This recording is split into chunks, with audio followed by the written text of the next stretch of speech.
almost forgot how to stream for a while there. I forgot how to set up my laptop, and then for some reason, if I go too long without opening OBS, it forgets which microphone it wants to use. That's alright, we're back. It has been a month since my last stream, and I am sorry for that. I've been busy. Well, first I got married. Then I had a 2-week honeymoon in Aroma. And everything before and after that was a blur. My chronic fatigue doesn't help, because I could not take my meds with me to Italy, so I was suffering the entire time, and I have to be on it for a few days before I start to feel the effects. Hence, I waited it was another week before I started streaming again. But I was not entirely idle. During that time. Today, part of the reason I'm streaming is because I'm celebrating finishing editing clips. Yay! In terms of raw material,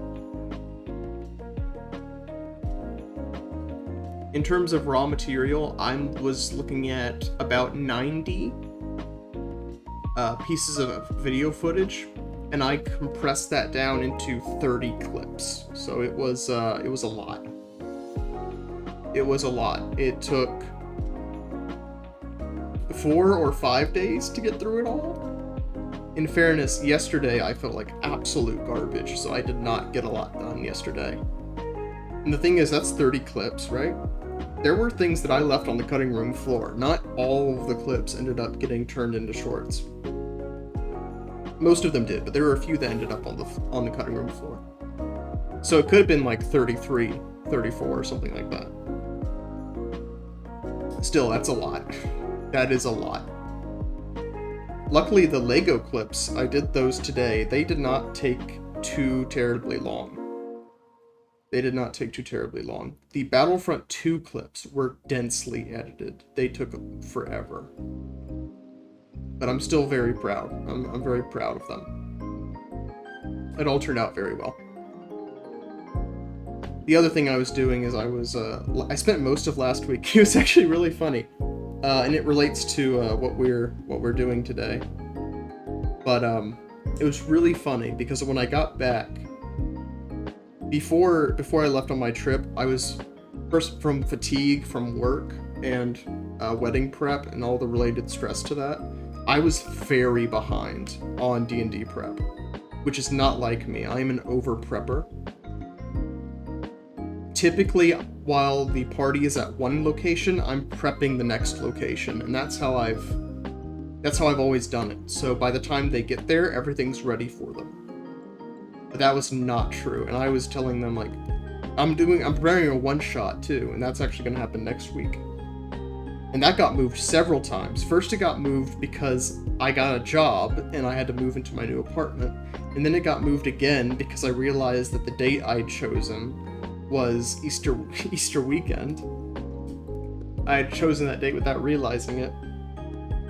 And at that point it was too close to the wedding. So it was going to have to happen after the wedding. And that was just a total black box. Because, yeah, I got married at the start of the month, and then there was a weird, 1 week break, which of course you guys remember, that's when I did some of my streams. Some of the Lego streams during that one weird week. And then I was gone for 2 weeks, and I spent the last week D&D prepping and recovering. Which I guess is working, because I feel much better today. Though it's funny to me, because it could be the answer to my fatigue is just to go to bed earlier and sleep in later. Typically I'll go to bed between 1 and 2 a.m. and wake up around 10, 11 a.m. Last night I went to bed at 11:30, and I woke up at 11:30, and I felt great. Maybe I just needed sleep. Who knows? But my problem is I can't take naps. My mother has fatigue as well, but she just takes a nap, you know, and she's fine. But I can't do that. My brain doesn't let me.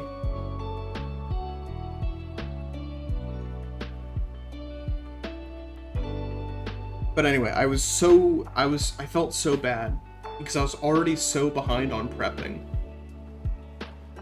And I told them, I'm like, guys, I don't know when I'm going to be ready to get back to weekly sessions, but it probably is going to be after the 4th of July. And they're all like, okay, that's fine. We understand. Then I say, okay, but in the meantime, we can still do the Bachelor one-shot.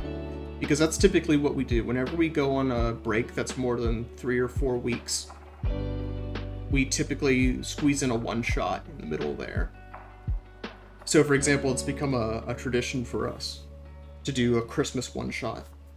Because that's typically like a 5-week break. Because everyone's busy in December. Basically, Thanksgiving to New Year's, everyone's busy. So typically from like November 25th to January 7th is something like that. Typically our first session back will be like January 7th through the 10th, somewhere in that range. Sometimes even the week after that. And so we typically will set aside one weekend to do a Christmas one-shot. So anyway, I'm going through and I'm saying, like, okay, here's our options. Obviously it's not going to be ready next weekend. This weekend, I'm not available because I have another wedding that I need to go to. That I need to attend. And so, okay, I say. So that's already 2 weeks that I'm not available in this like 4-week span. I immediately jump to the end of the month so I get all the time to prepare that I need.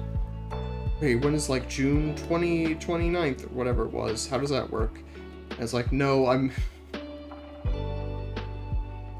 And one guy's like, nope, I'll be out of town that week, no can do. So, okay, what about the week before that? What about like the week the 15th? Like, not the 15th, like the 20th. Nope, no can do, I'm out of town that week.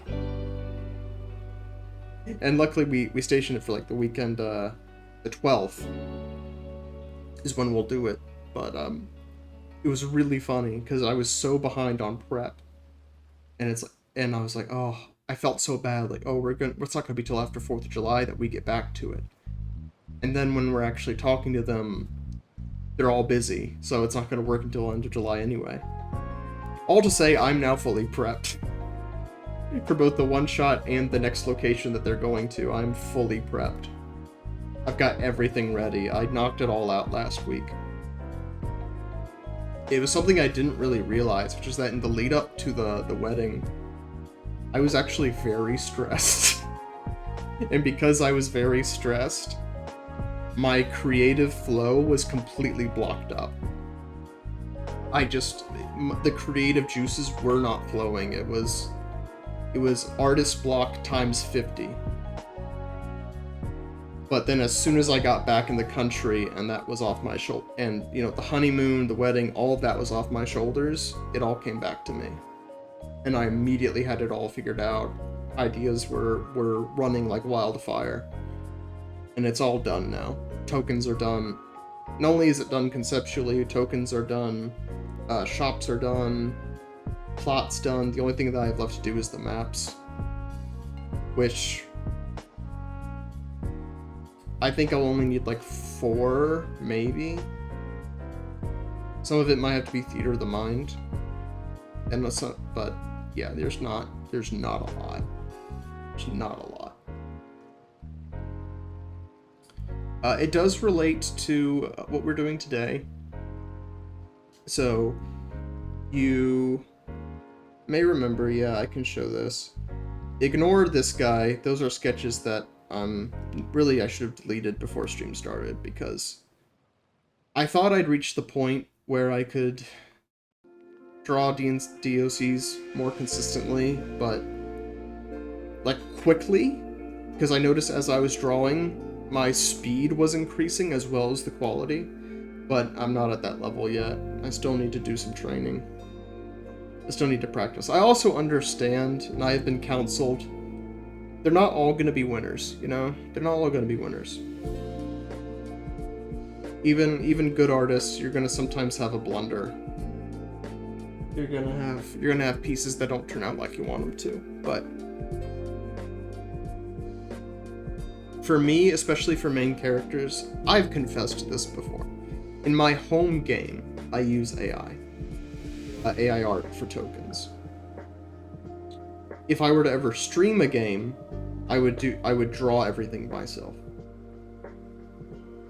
or just rip from Google, I guess. That's what I used to do, right? Before AI art exploded, I would just rip things from Google Images.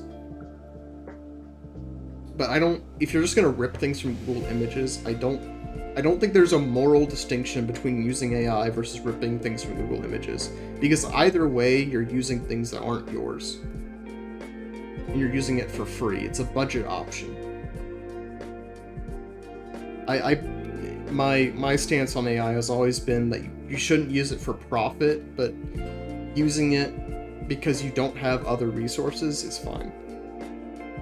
But I'm just not at the level where I can draw tokens quickly enough to justify it. For me, if I can generate a decent work of art in about an hour or less, then it kind of evens out, at least for major characters.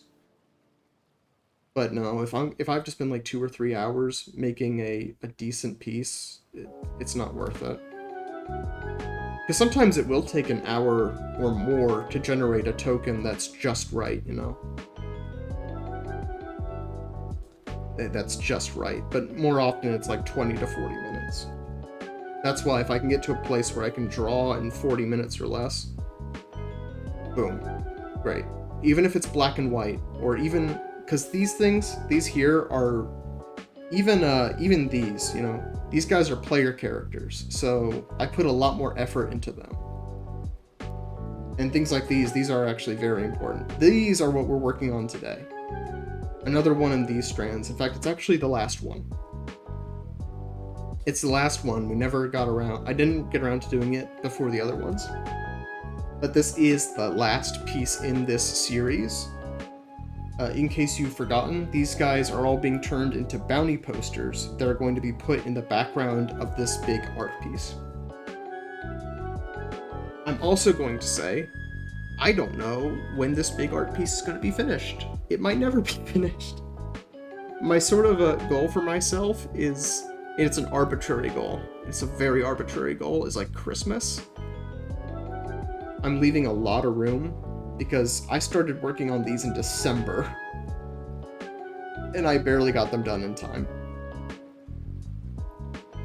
So I am being very kind to myself, especially since these aren't profitable, to put it bluntly.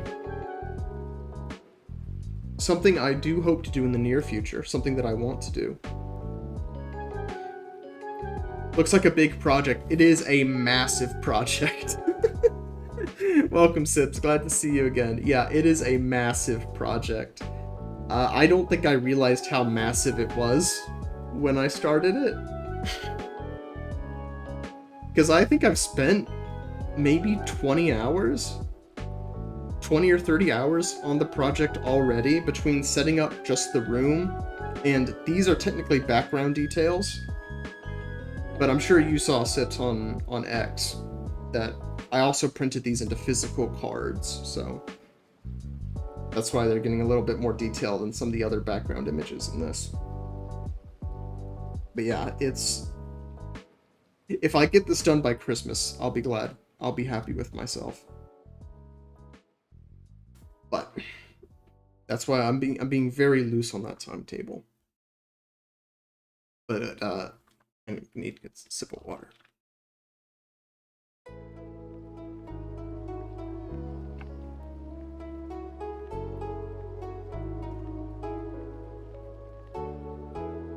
Very nice, thank you, thank you. I need to do a lot more practice, and I was just talking about how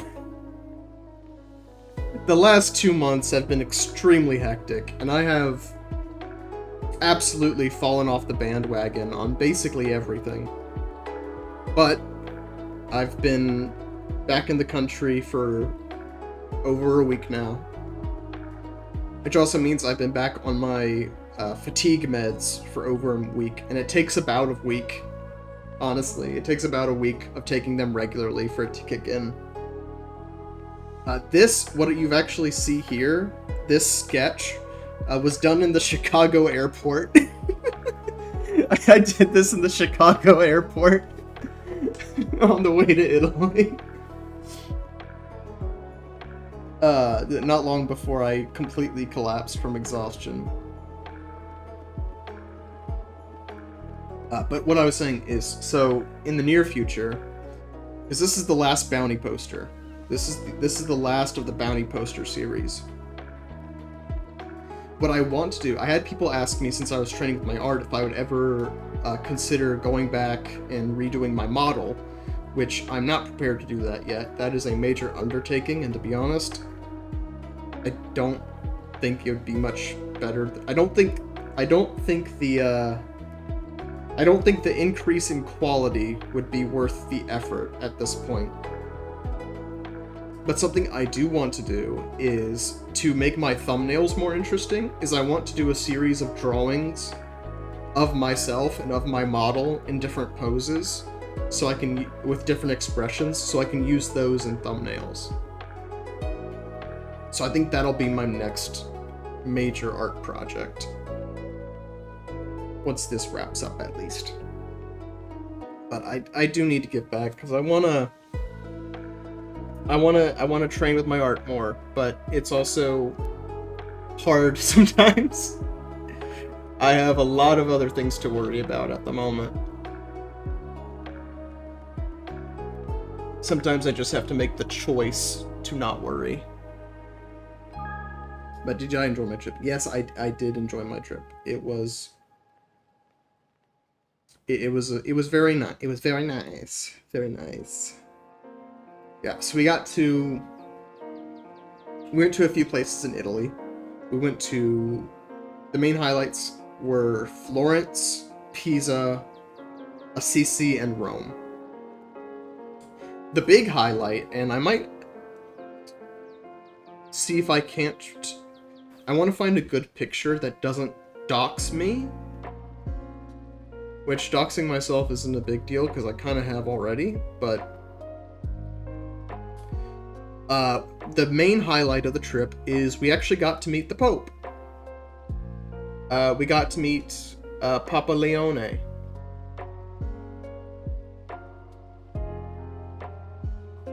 We got to meet Papa Leone. My wife made a rosary for him, and we got to speak with him and talk to him for a little bit. Papa Leone. Yeah, hold on. Well, let's see. Do I want to show a picture from the official album, or do I want to show one of the pictures that I took? The pictures that I took are not in my albums, my Google albums, so that kind of answers that question.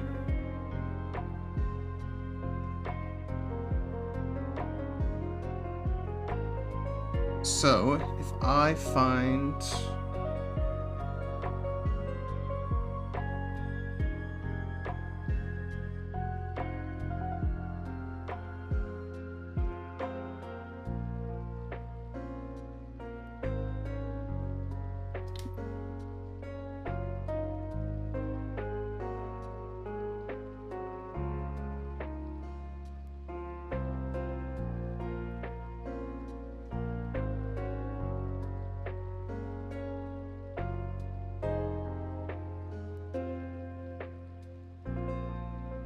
So here, these are pictures from the Vatican website. I have pictures of my own, but the papal audience has a newlywed section, so you can meet the Pope.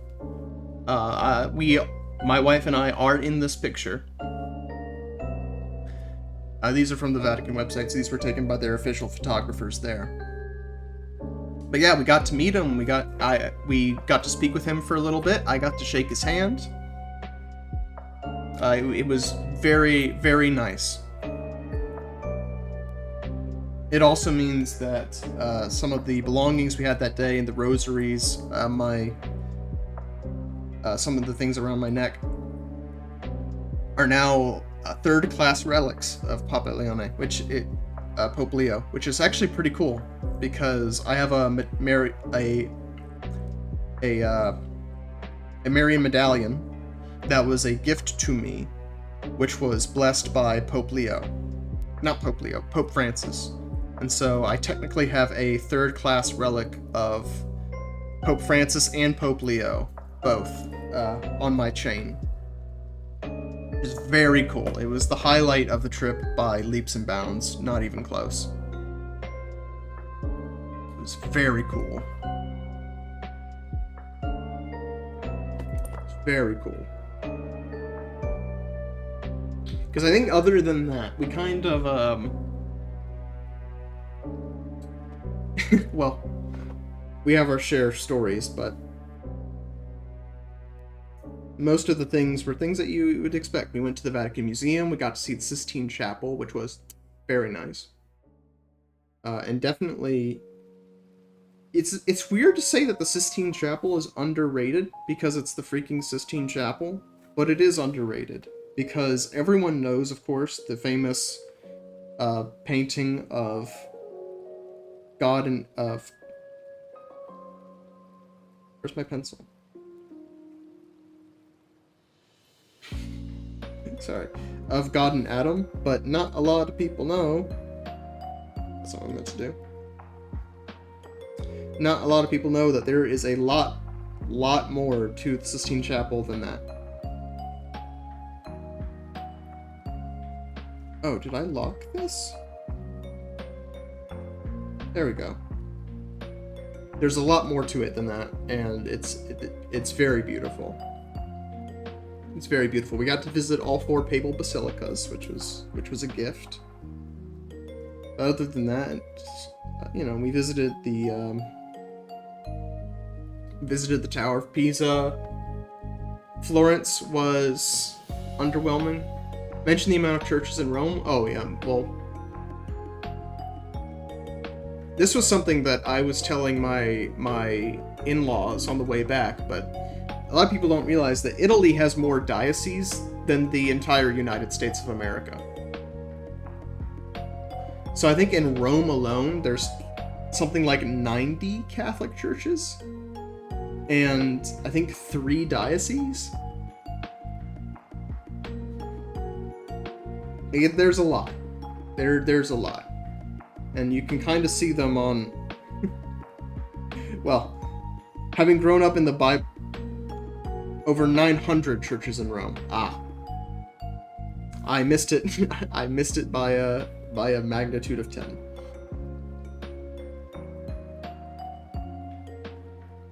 Yeah, there's a lot.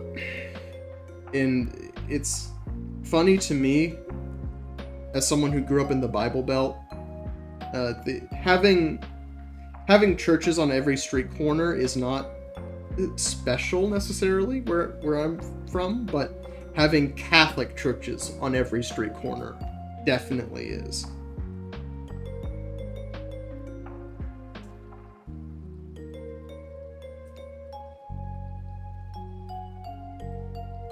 The other big takeaway from the Rome trip is that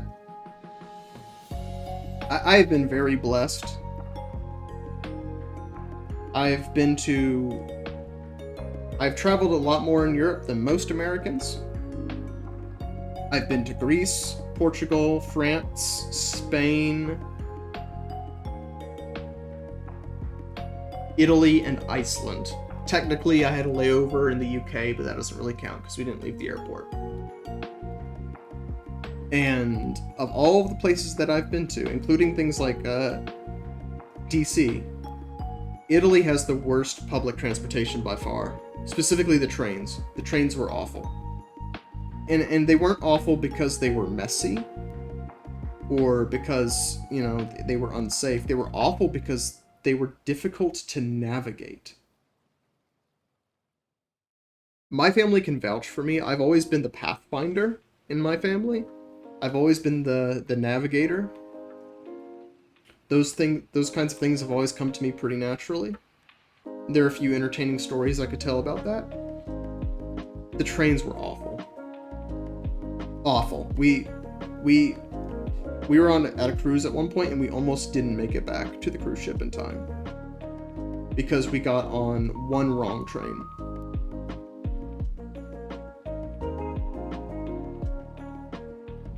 We got on one wrong train, but then we had to wait like 40 minutes for the next train going in the opposite direction, and that train was itself about an hour ride.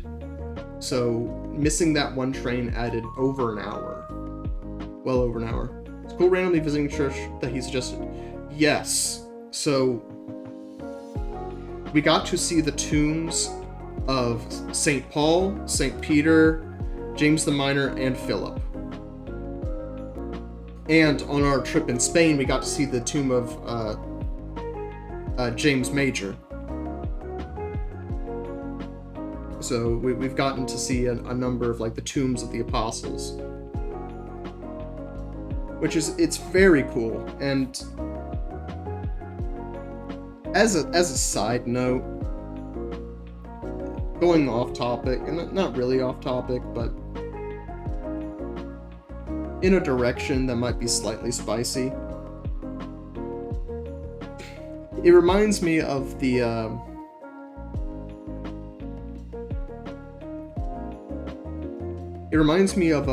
a tweet that went semi-viral a while back of some like Protestant pastor saying something along the lines of, well, you know, the churches that St. Paul preached to, they don't exist anymore. And then just getting completely ratioed, mostly by orthobros. I shouldn't say orthobros, they weren't orthobros. Orthodox people being like, here's the bishops of the churches that were around. Here are the bishops of the churches that St. Paul wrote his epistles to.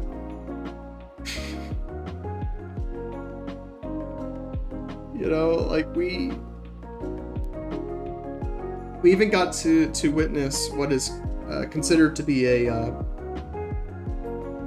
fragment of the cradle, the manger that Jesus was laid in.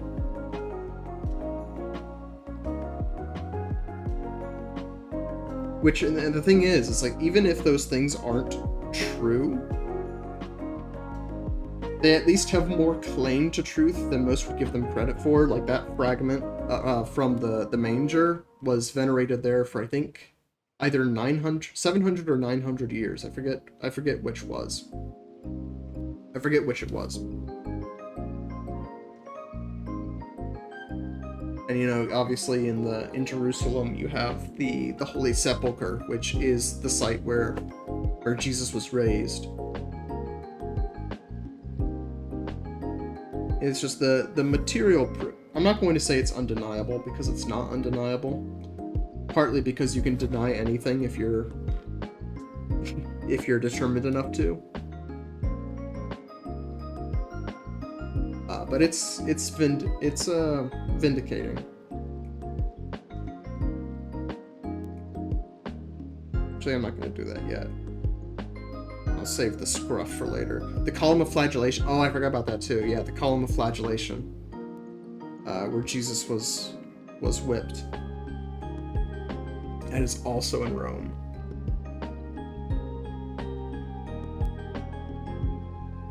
Just the amount of artifacts is insane.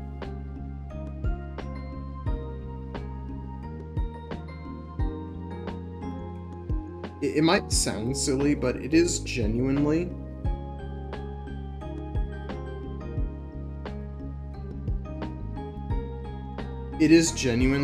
a valid proof for the Assumption of Mary. Because if Mary had a grave, there would be a massive shrine there. And the reason we know that is because all of the graves of everyone else associated with the early apostles have massive churches built on top of them.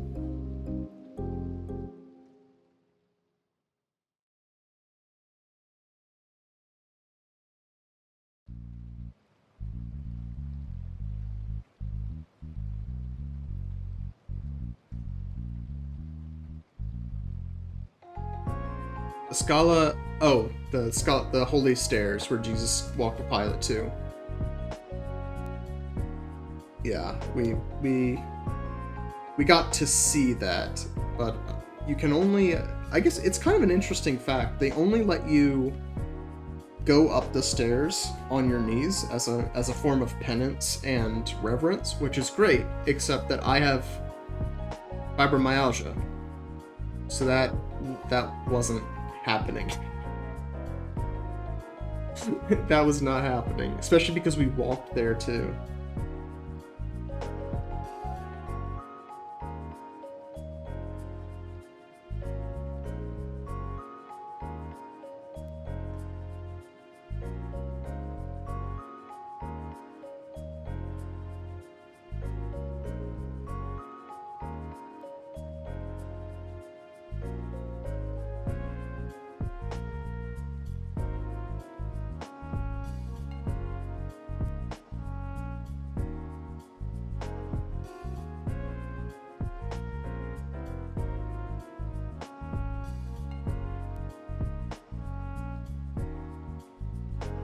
Should have gotten a cappuccino.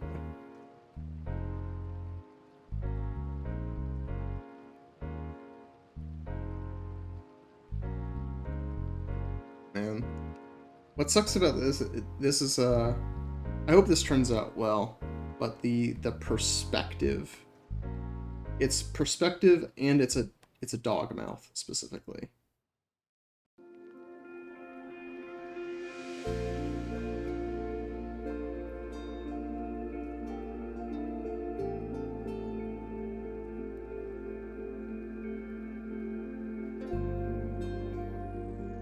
I believe in you, thank you.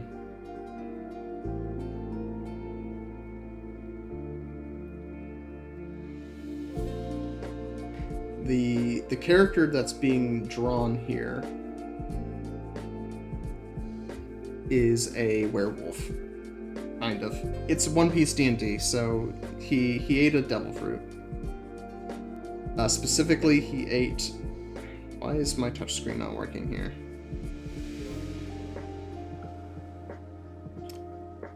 The African wild dog Zoan. And okay, I'm gonna have to restart the app here. In a similar way to Chopper, although it functions differently.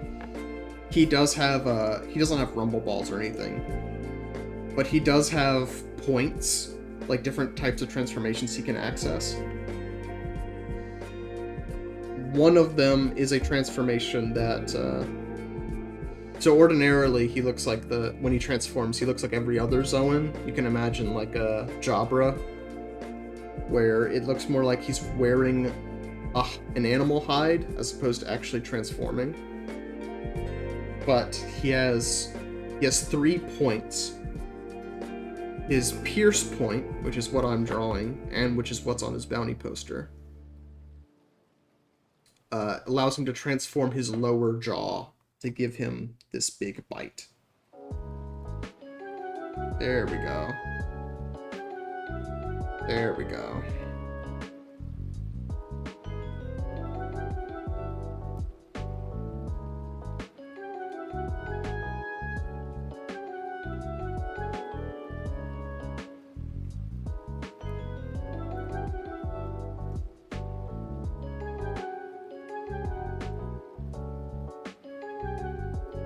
I'm gonna make a copy so I don't lose all this, but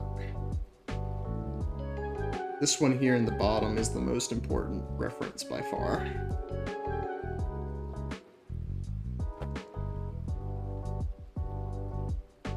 Actually, that works better there.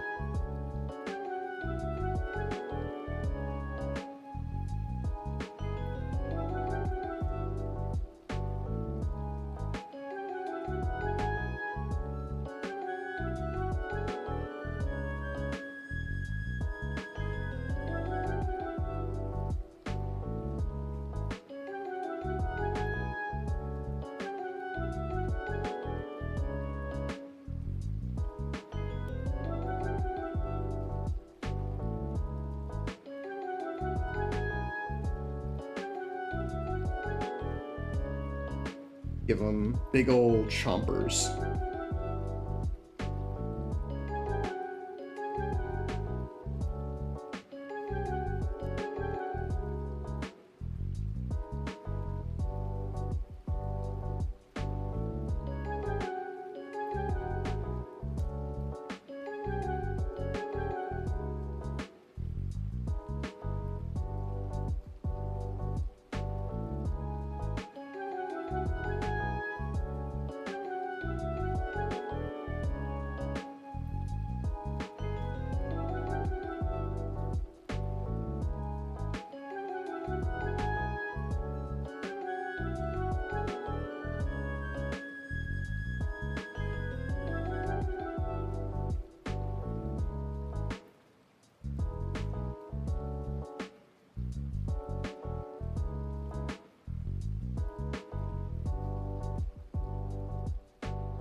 I'm looking forward to the day that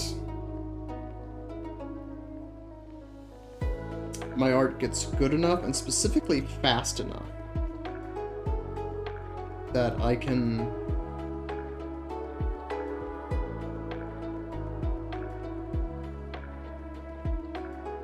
draw my tokens for my home game.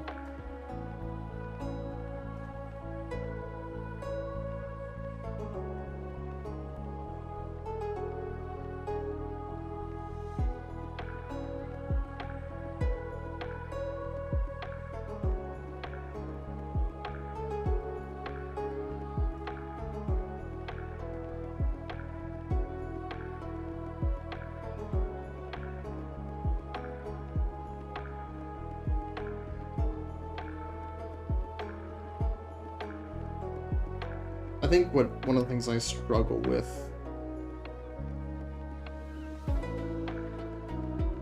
in my art is just incentive, which in fairness, lately I've struggled with that in a lot of my work.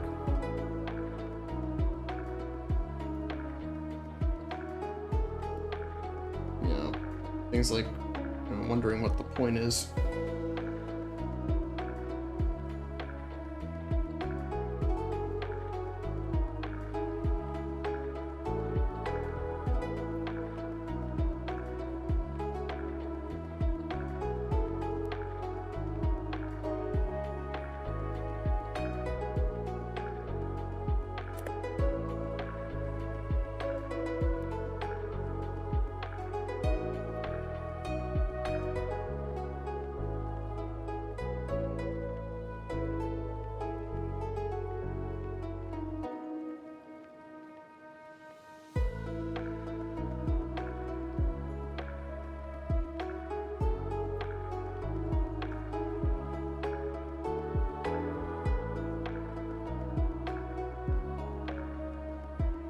I guess there's not really a,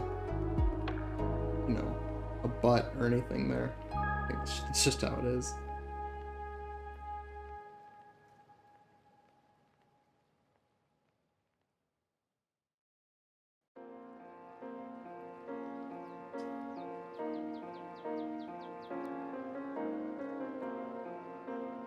When I was younger, I think I was okay.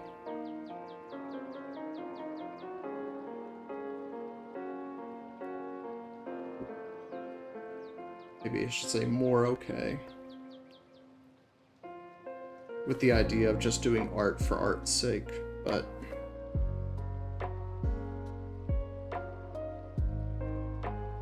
as I get older and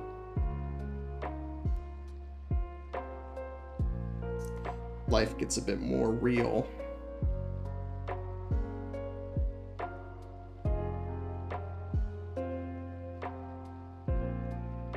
it's hard not to ask.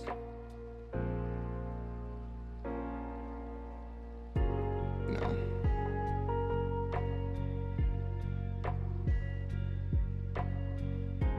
You're writing books that no one's reading.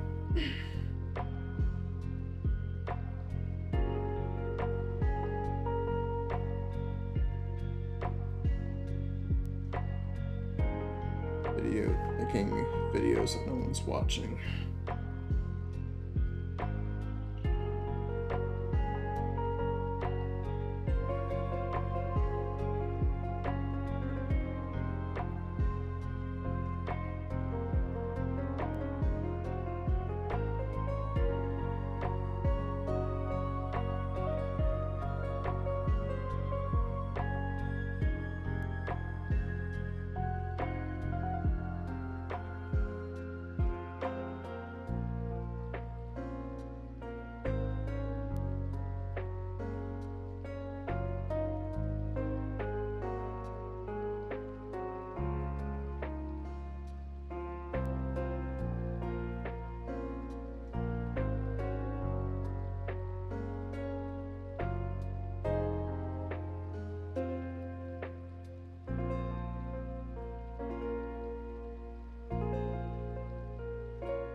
My least favorite track in this album.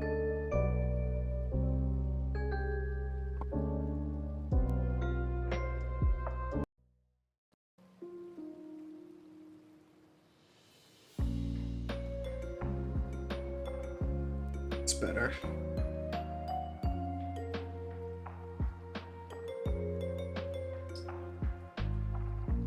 Those who don't know, what's currently playing is a lo-fi remix of Persona 3.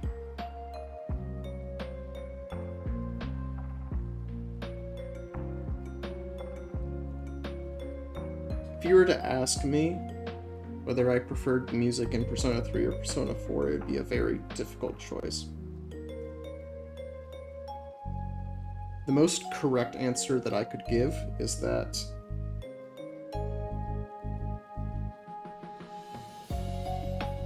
if you forced me to choose only a single Persona song that I could ever listen to for the rest of my life, it would be from Persona 3. It'd probably be When Moon's Reaching to Stars.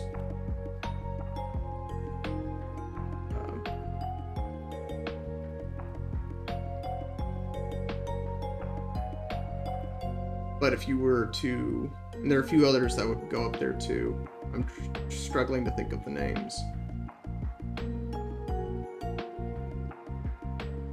It's Going Down is very good. Unfortunately, it kind of gets killed by the fact that it's way too repetitive because it's the only battle track in the game. Non-boss battle track. But there's, what's the other one? Why can't I remember it?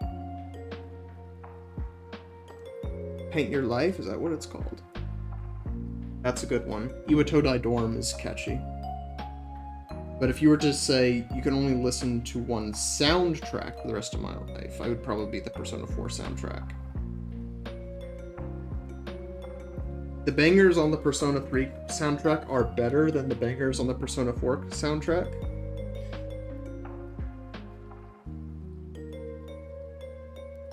But the Persona 4 soundtrack has statistically more bangers. I made these teeth too small.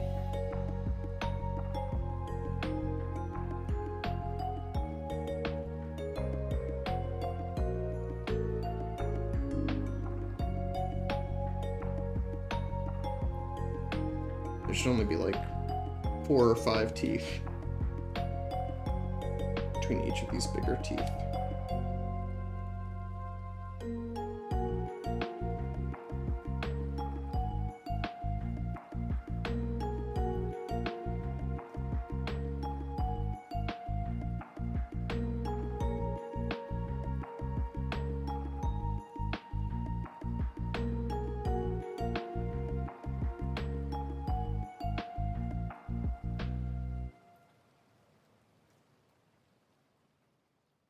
Let's see.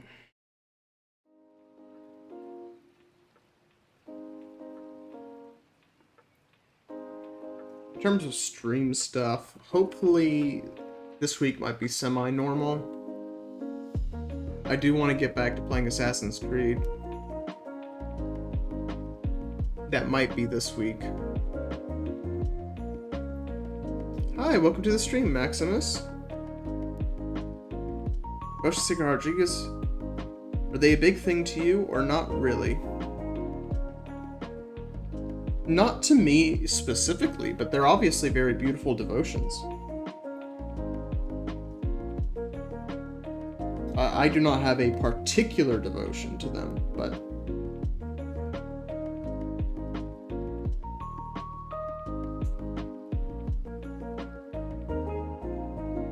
they're obviously very, very good and very pious devotions.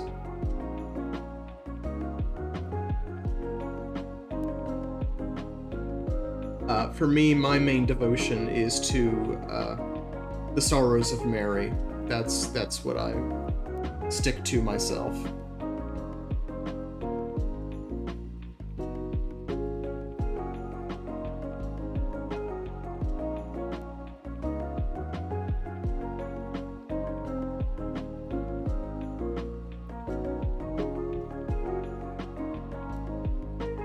But I think that's one of the things that's really beautiful, is that there are a lot of devotions and they speak to different people and speak to you at different times in your life too. I just about the day. Someone gave me a paper to them explaining them before Mass. Yes, well, they probably told you June is the month devoted to the Sacred Heart of Jesus, so in that sense it's a pretty big deal.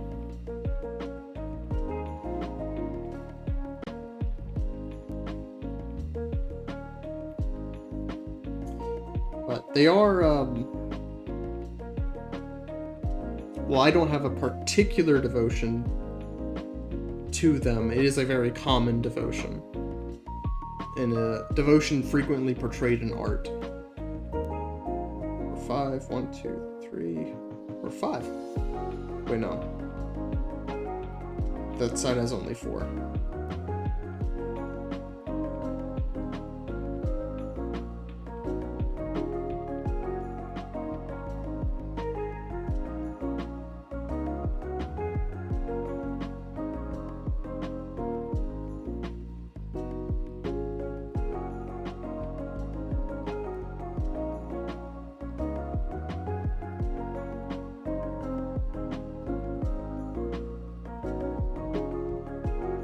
I'm a new Catholic. My first communion confession was just like 5 days ago. Super amazing experience. Well, welcome.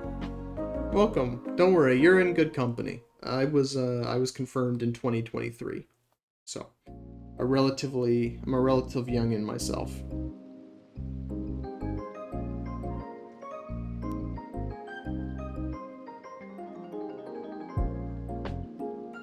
No, that's very nice.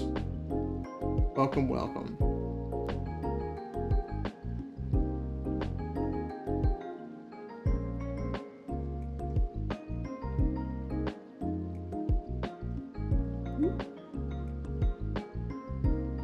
Big congratulations.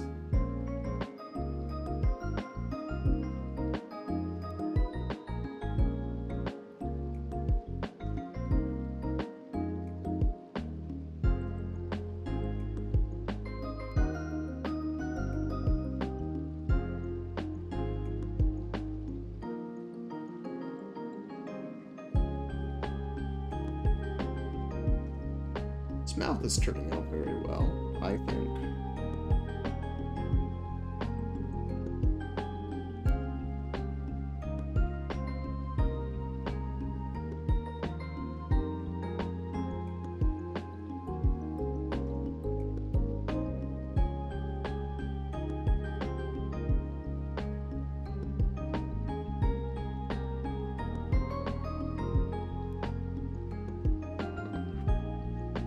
I guess I should say welcome to the stream too. We are currently drawing a werewolf pirate bounty poster.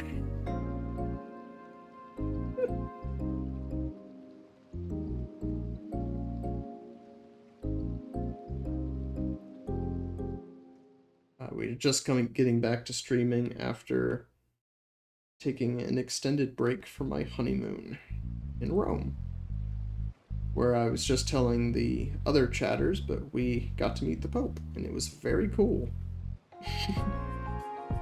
to say the least.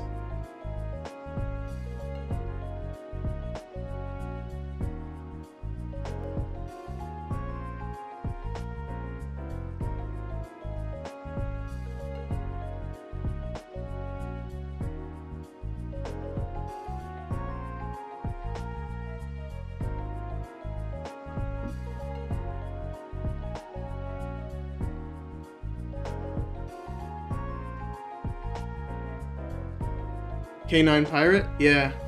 Technically, well, I guess I can't really call it a staple of the channel because it's not, but one of my bread and butters is I wrote a book on running One Piece Dungeons and Dragons. So yeah, this guy is a pirate.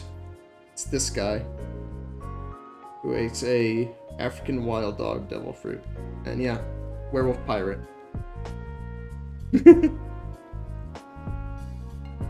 Werewolf.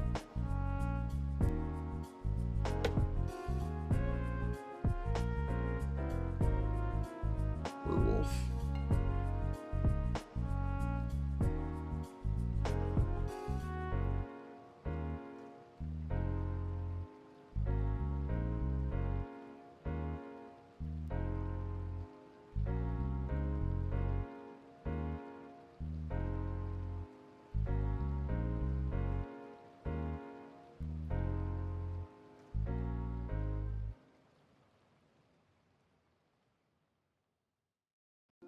It's probably enough dental work for now. The nose will probably have to be changed.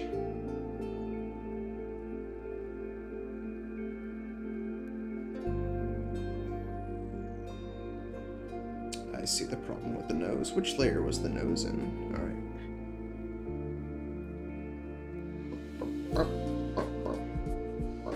Oh, wrong layer. Still the wrong layer.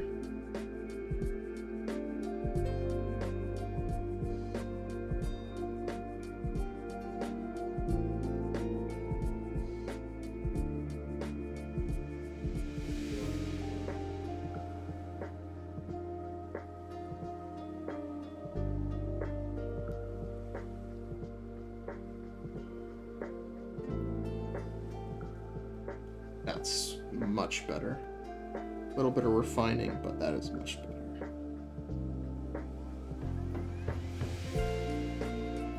Much better. Alright.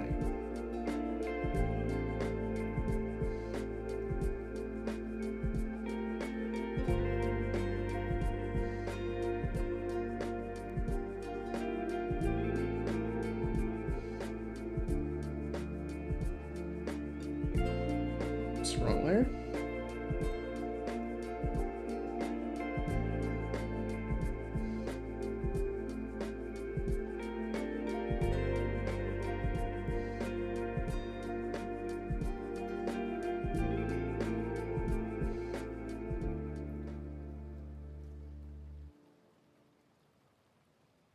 How can I make this jaw look natural?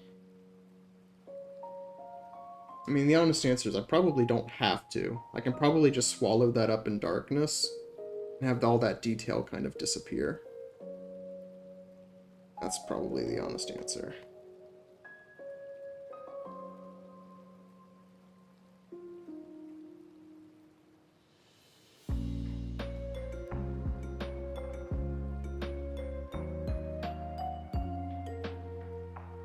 Smarter, not harder, as they say.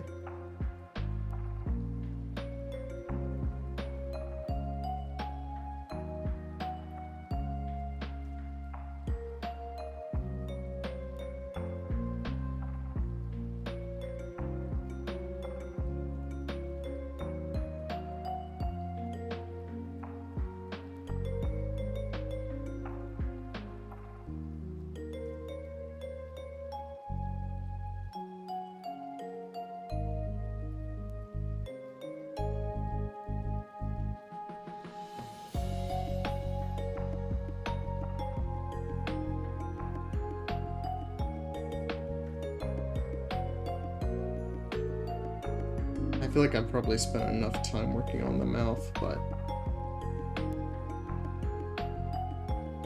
I'm also scared to work on anything else.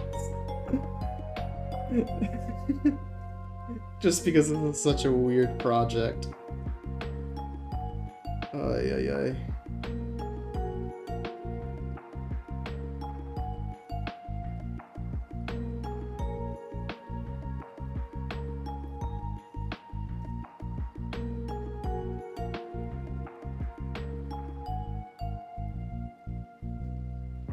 Kind of wanted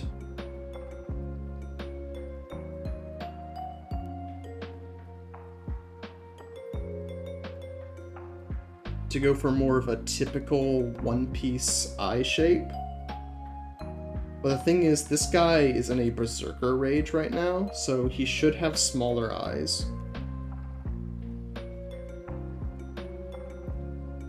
He should have smaller, less human eyes. Just to really emphasize, especially because this is a very intimidating shot.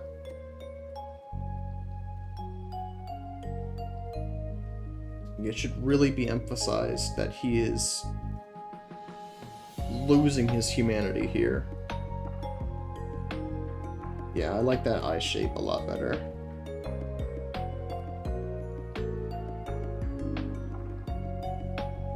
It's a bit realistic, but I also think a little bit of photorealism in what is otherwise a very cartoonish setting can help contribute to how unsettling this is supposed to be.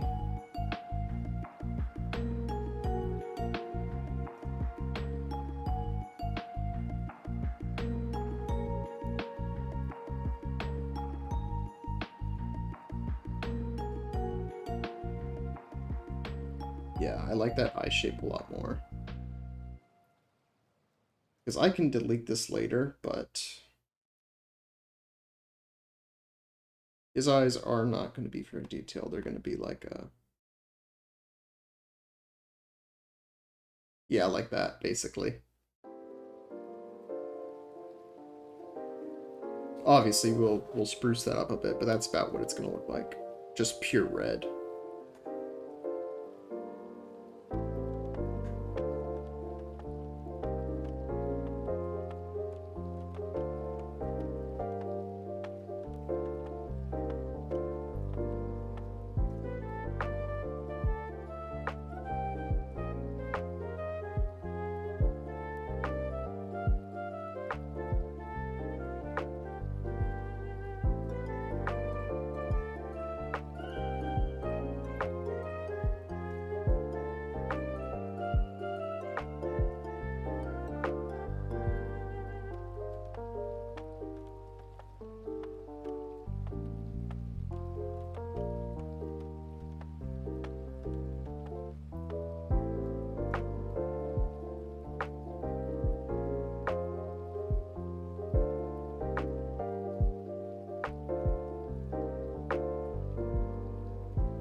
Unfortunately, I can't get rid of this sketch yet because the sketch is currently adding just so much dimension to the piece.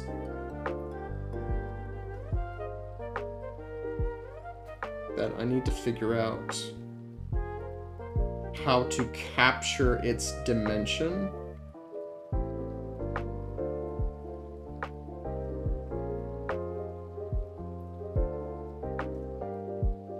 to the regular piece.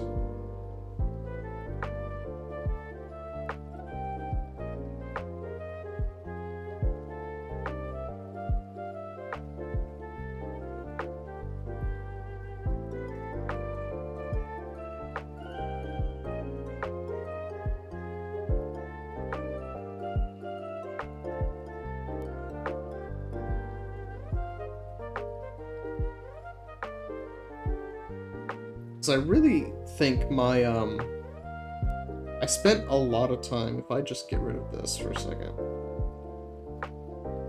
I spent a lot of time on the sketch here. And I think I did a really good job of breaking these figures down into shapes. And so even though the sketch is rough, I think it does a really good job of showing how the shapes interact with each other, even though the shapes have been distorted slightly.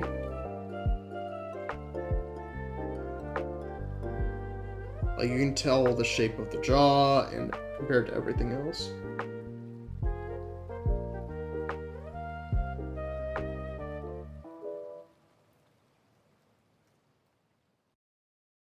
Just works very well.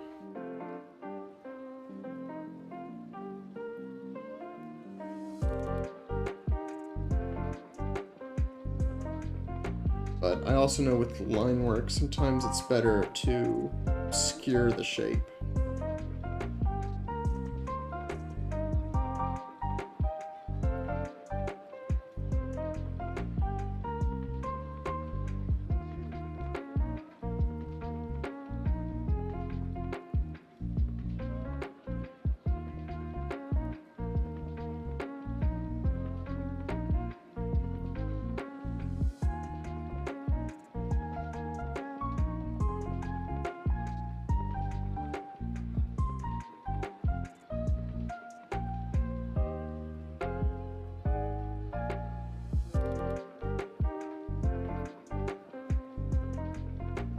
You know what I think will help here? Let's actually start adding color.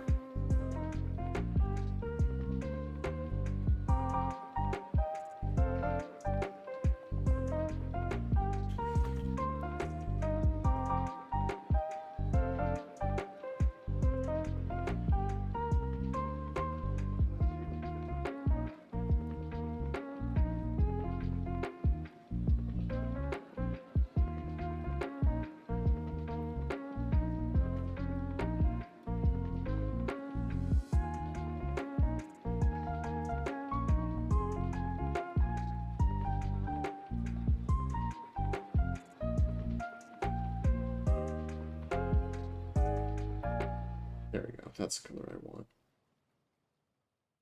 I'm gonna harken back to my days of lineless drawing. It helps me sometimes to color early on in a piece.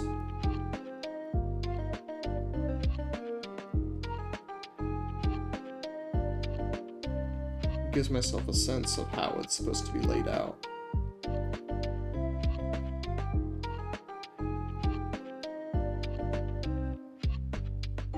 It's almost like looking at something and then deliberately blurring your eyes. Gives you a sense for how the shapes and colors interact with each other. I also have a bit of a, I don't want to say it's a trauma because that makes it sound more serious than it is, but as a kid, it used to always be the case. I used to always feel like the moment I added color, the piece would become hideous.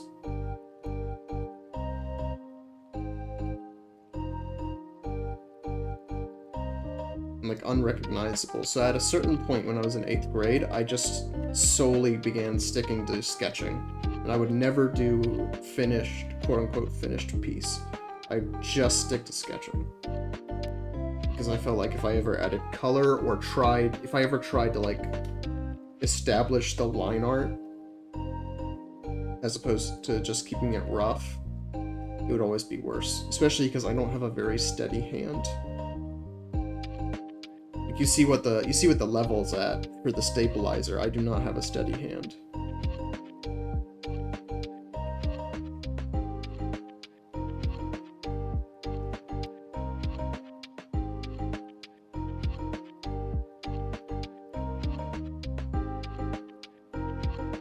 It's funny, I think back to my childhood. My parents got me a lot of like sketchbooks through the years.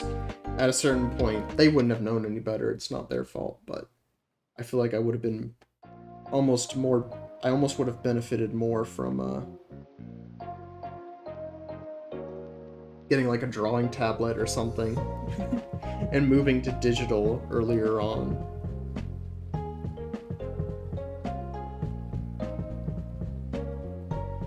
try something here.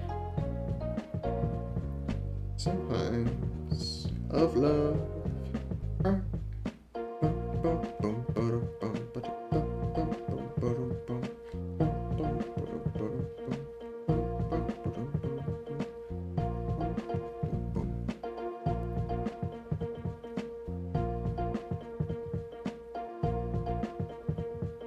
Signs of love. Too bad dream. Then you don't pick you don't get the picture. Signs of love.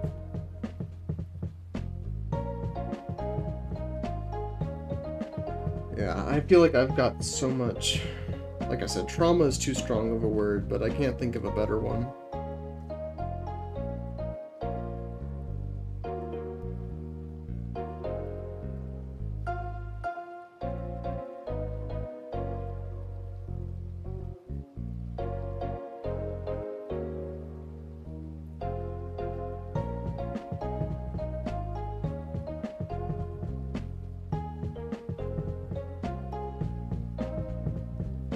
So anytime I go to add, like, color to a piece, I always get scared.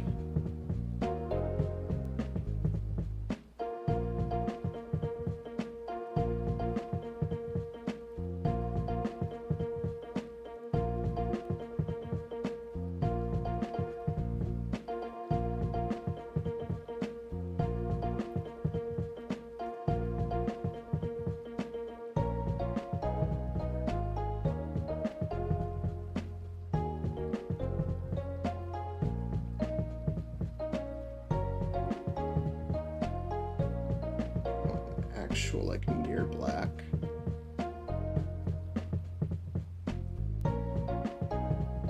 Not too brown. Make them more crimson.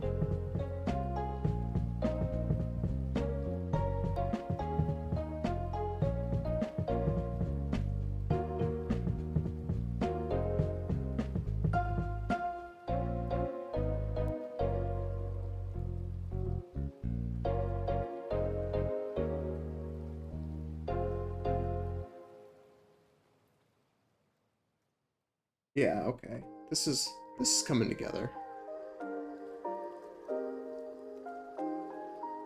This is coming together, I think.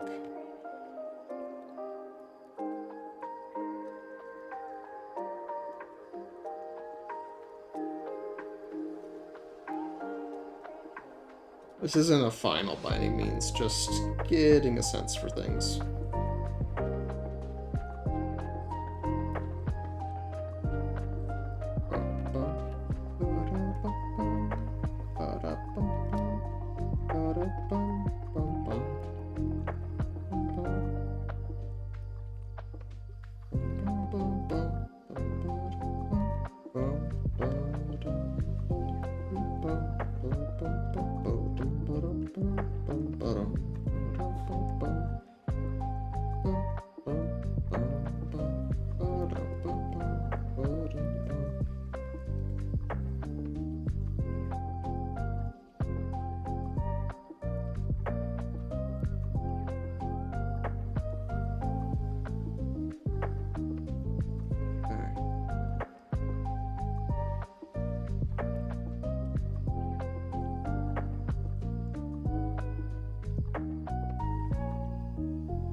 This is something I want to figure out. What is it about this that reads so much better than this?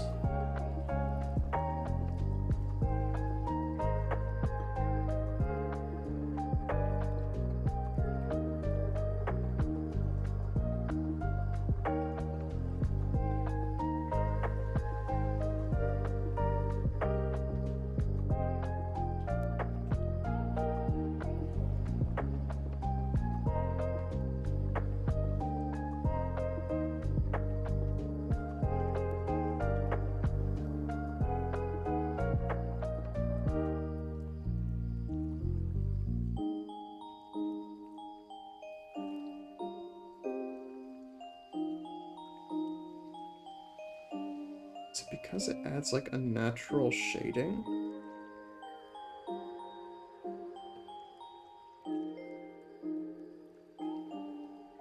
Wish I had someone who could tell me.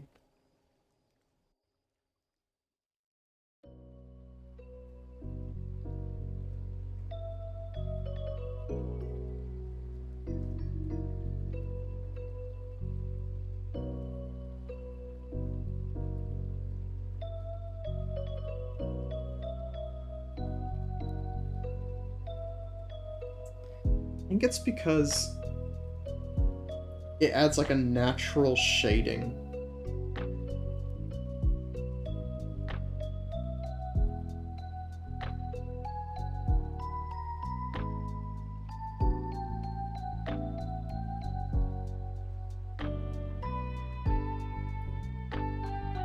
It almost gives it, when I make the lines thicker and rougher like that, it almost gives it a comic book aesthetic. And I kind of appreciate here.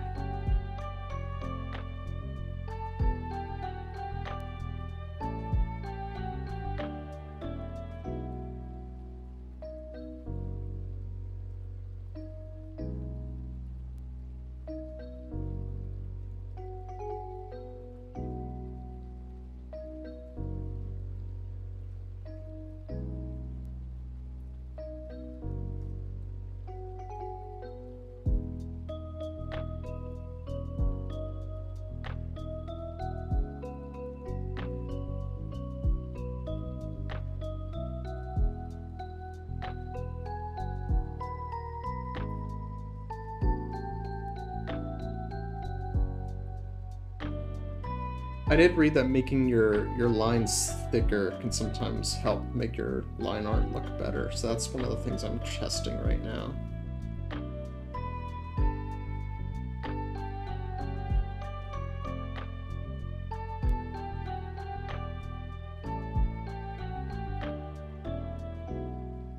Of course, I also think in part actually the color, I think, is making it look sloppier right now.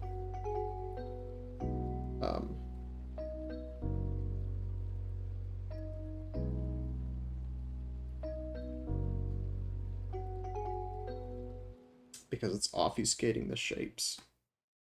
Let's actually clean this up a little bit.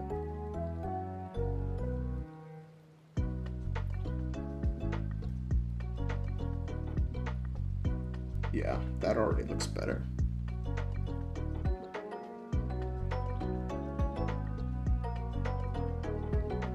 Something I could do,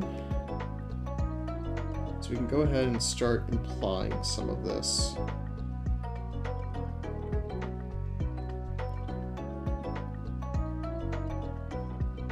So I think some of the sketching, because it has the shapes there, it has implied shading. Oh, whoops, wrong layer.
I definitely think that was part of it, looking at it now.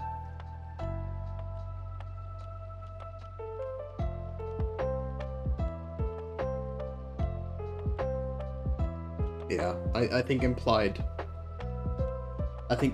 shading was a part of it.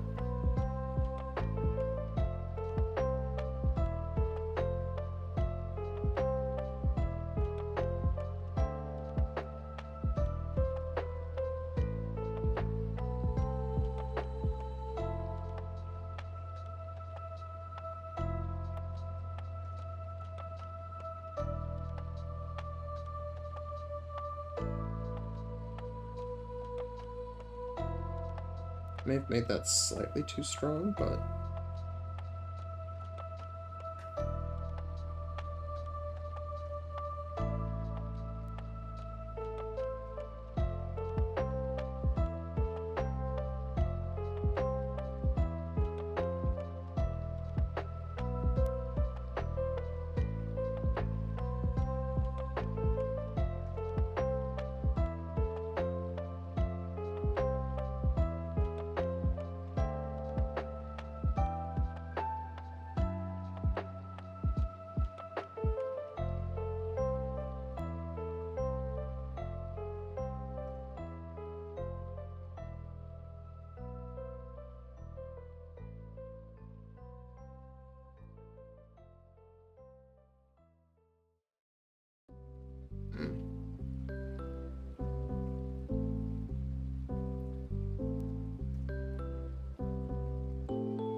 There's something about this that I'm not satisfied with, but I don't think I can really put my finger on what that is.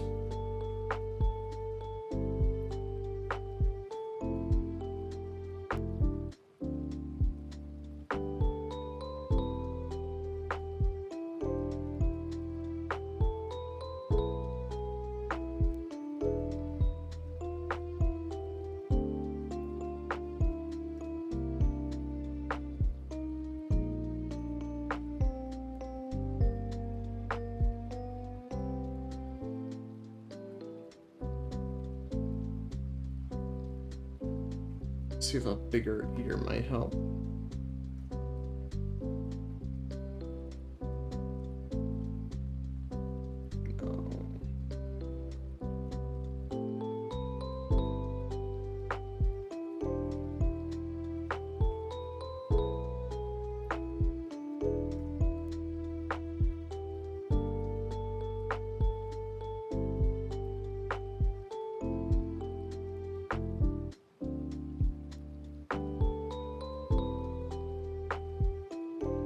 I definitely do realize that some of it is that I need to start adding some fur texture.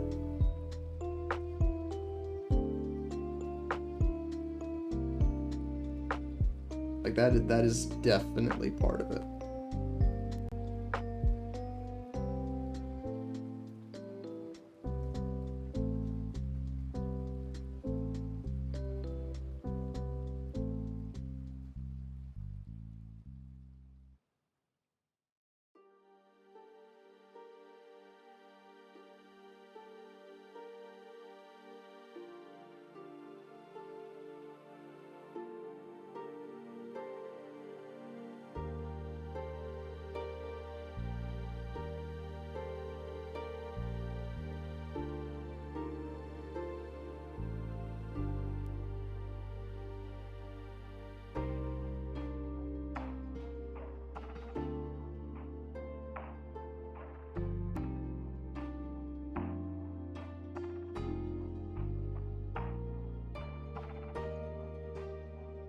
I think all in all, this is definitely taking on a different... Ami! Welcome! Thank you for the raid! Welcome! Welcome, raiders! Joined in a chill stream today. We're drawing a werewolf pirate. I hope you guys had fun playing with your homunculi in Tomodachi Life. $1 million? I want $1 million. Where's my $1 million?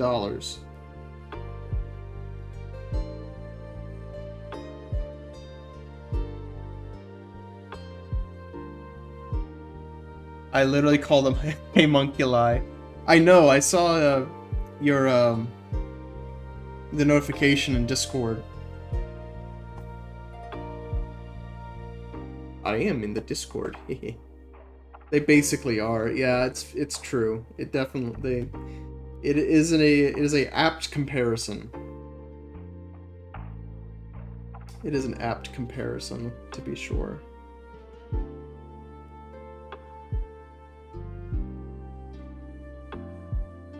Ooh. little line there helped a lot more than I thought it would. In terms of defining the shape of the head.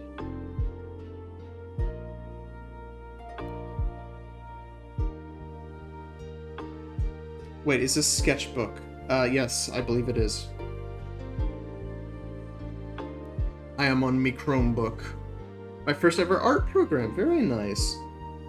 The first one I actually used was Ibis. It treated me very well, but I wanted to move to a paid program, even if the paid program was $3. Iblis Paint, yeah, it had its kinks.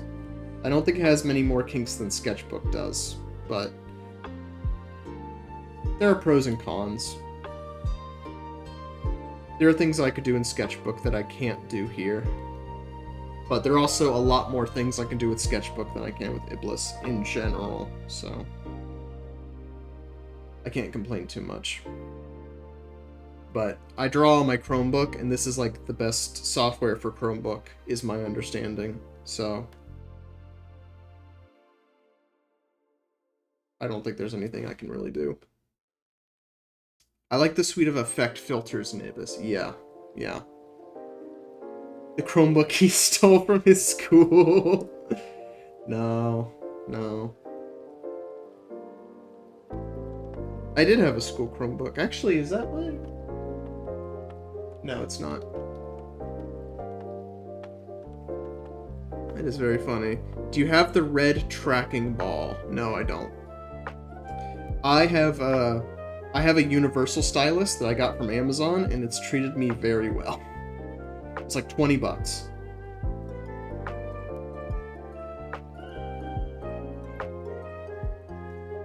It's like $20. It's treated me very well.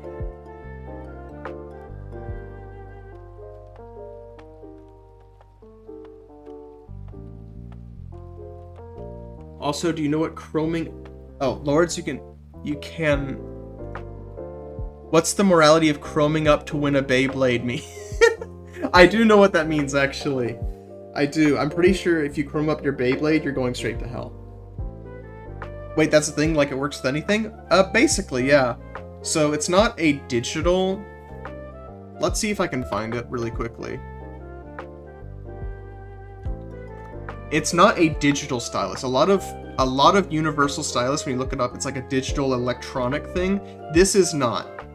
This is not. It is purely analog. It is a purely analog stylus, and what it does is it just mimics... It has a little thing on it that basically mimics your finger.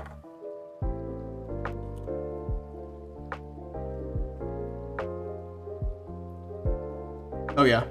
I don't know if this is what I bought.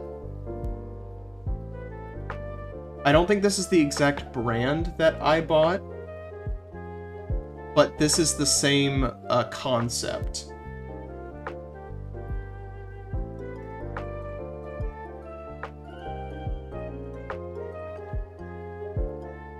It's not the... Oh, wait, it's,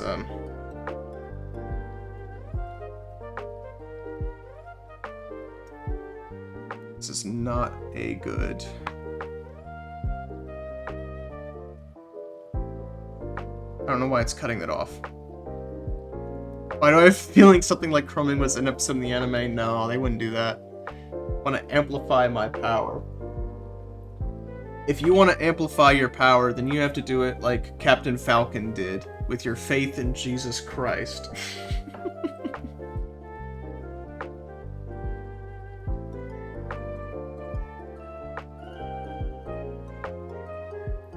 Let's see, is this better? Here, hold on. Can I? It's not locked. Can I? Yeah, okay. This is better. This is what the tip looks like. This is not exactly what I have, but it's the same vibe as what I have. This is $10 on Amazon. So yeah, this should work with anything. It certainly works with my Chromebook. The little circle tip at the end mimics your finger. So if it works with your finger, it should work with this. This has not disappointed me in the slightest.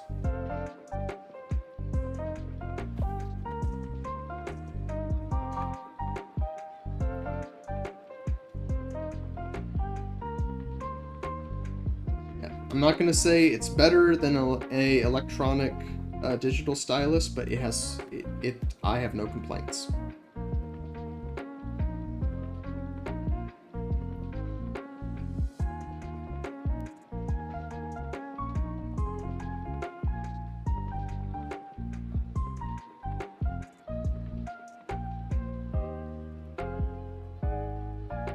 Yeah, the thicker lines do give it a more comic booky aesthetic, which I don't hate, even if it's different than the other ones. It's different than the other ones, but I think the fact that the art style is slightly different helps to mask the fact that I'm drawing a dog, and I don't know how.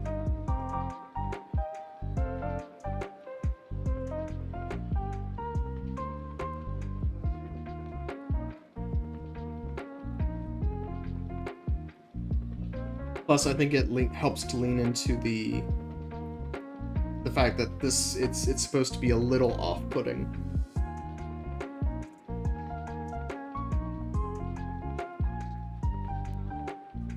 Since the guy in the picture is literally losing his humanity.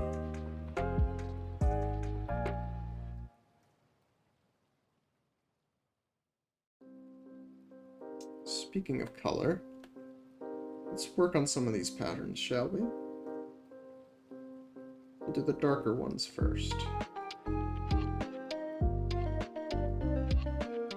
Darker. Very good.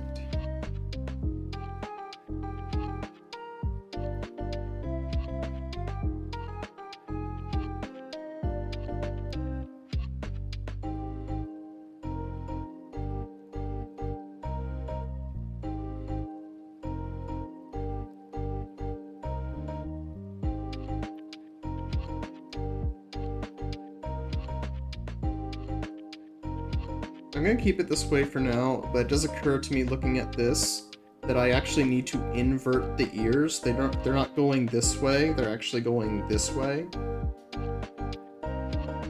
But that is not something I need to do right now. That is something we can put off.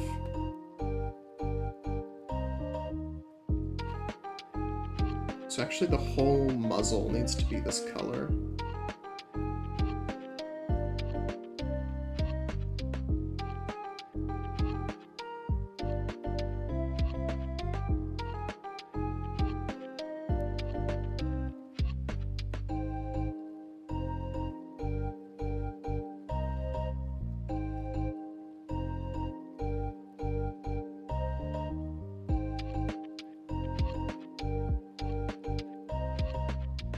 I like to use pencil after I set the foundation, because sometimes you can see places like over here where the sort of base color of the fur blends through a little bit, and I like that. I think it makes it look slightly more realistic. Was this character in the D&D stream? No. So I'm actually going to hold on a second. I'm going to really quickly delete 2 of these sketches in the gallery because I don't want them to be seen, and they're bad. And I'm honestly fine deleting them. Actually, no, I'll bear it. I'll be a man. But, so, all of these characters, like these 3 here, and a few others, but these 3 here specifically, they are player characters from my home game. I've been running a One Piece D&D home game for about 4 years now? 4 or 5 years? It's been a long time. These are player characters in the campaign. These, of course, were characters from the D&D stream. These were their reactives. Left to right, the left is Grin. The armored guy in the middle here, that was Zerg, and the one on the right was Hollow Blossom's boyfriend, Shindo. And here, I can get, there's Eric's, and there's Eric's, Ace Taku's character, and Athena, Hollow Blossom's character. So, the one we're doing today is from this series here. I was making bounty posters, as a gift for the players in my home game. Do I still have the picture? I might just pull up X. That might be easier.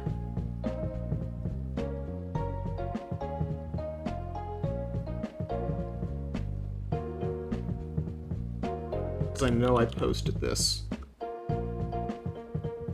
Keep it slightly censored. No. Okay.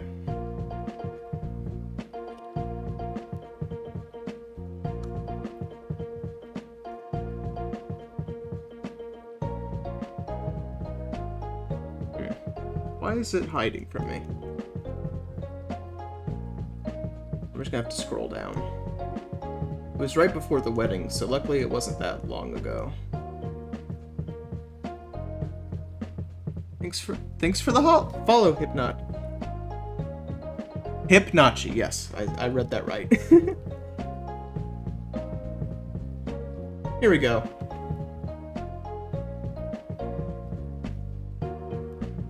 So, these were gifts for the people in my home game. And I had them... Let's shrink that down. I had them printed into cards. And so I can zoom in here. I had them printed into cards. These bounty posters are also going to be in the background detail. They're going to be made into background details for this big shot here, which is going to feature all of their characters. Sort of a candid shot. In the background there is where their bounty posters are going to be. And so this is actually the last of the bounty posters in that series. However, this one is getting done last because it's an NPC character. So, if you want to be really technical, you could say it's my character, you could say it's a DMPC, but he is one of the NPC party members in the group.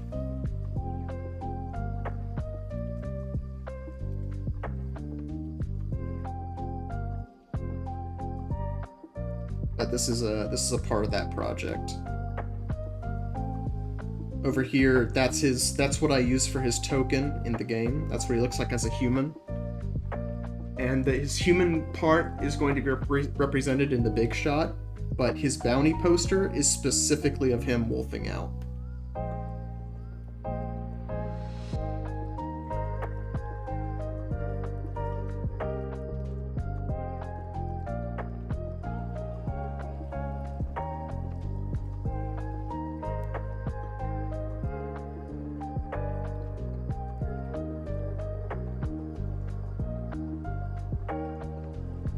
Like, one of my favorite parts about his character, actually, is he's been referred to as a semi-schizophrenic. He did not know that he had the ability to wolf out until actually very recently in the campaign. Because whenever he wolfs out, he kind of blacks out. And he doesn't really know what's going on.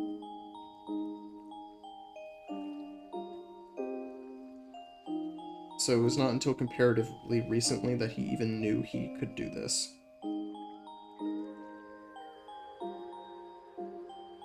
He's also not the brightest.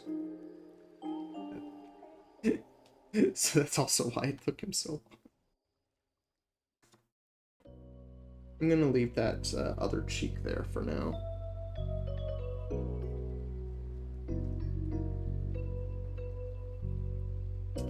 I'm going to do exactly the same thing I did earlier. I don't think that's a wild dog. I think that's an ordinary dog. So we're going to make another reference sheet. Specifically want this guy to be the focus. Guess these guys.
Something feels off, I just don't know what.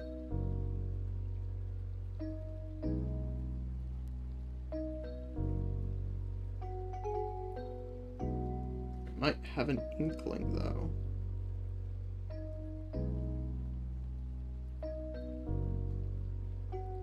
I think he needs more neck scruff.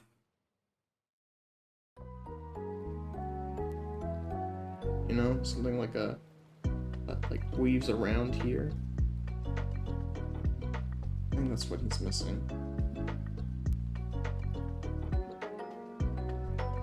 I wonder if I actually need to draw that, or if I can imply that with shading.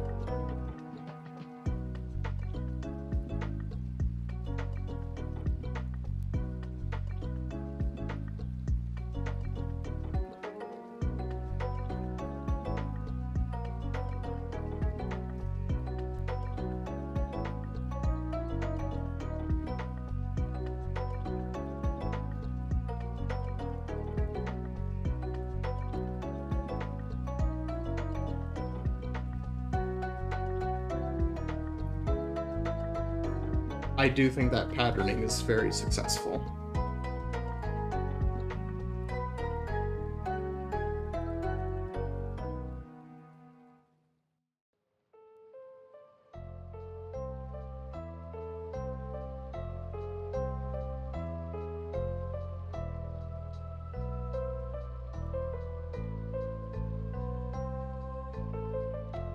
What's going to happen, going to need to happen is the ears, I made the ears face the wrong way. I think it's looking great. Thank you. The ears are facing the wrong way, so they need to be flipped around like that.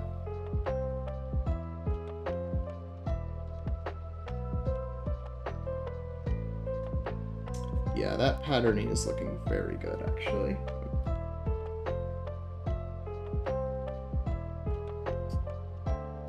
Very happy with that.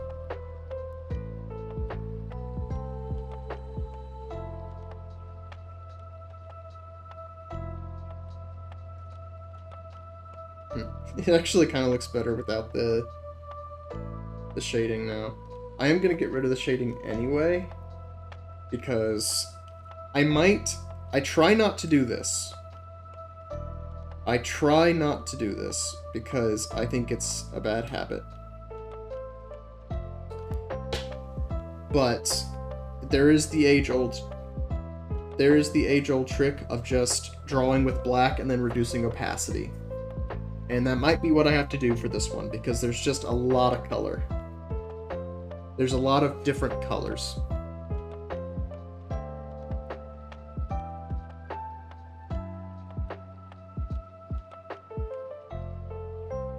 But yeah, I am happy with how this is turning out so far. It was as if it's already done. It's a very ambitious. Well, no, I think I feel more comfortable saying was. It was a very ambitious project. I've not drawn a dog before. At least not for a very long time. I guess in fairness, actually, before I started drawing again, one of the last things I drew was a dog. I don't remember where I was. I was at some kind of festival, and for a prize, you could get a prize or something if you... I forget what it was that you had to draw, if there was a restriction on it, but what I ended up drawing is I drew my, our household dog from memory. I don't remember why I did it, or what it was really for. I just remember that I did do it, and my dad said it looked very good. That's all I remember about it. I can actually like see it in my head. I remember what it looked like.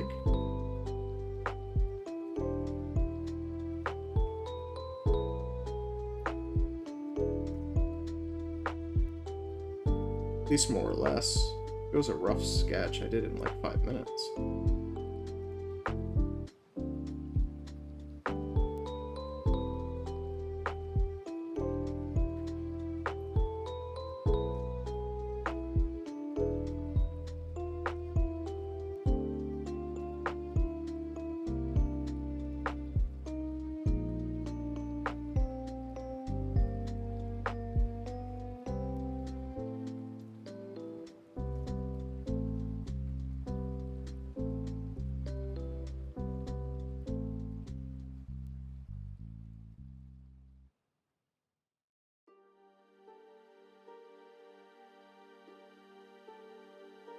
Reduce the size here.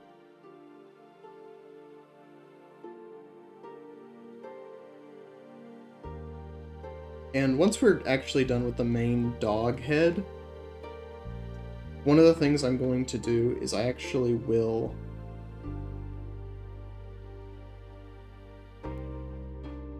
what's one look for? There are going to be some humanizing features. Not a lot, but there will be some. So like he'll have a little bit of hair on his head. Not a lot, but just a little bit of hair indicative of what he has here. And you'll also be able to see his collar, a little bit of his collar. I did, when I was initially drafting it, I did a lot of experimenting with perspective.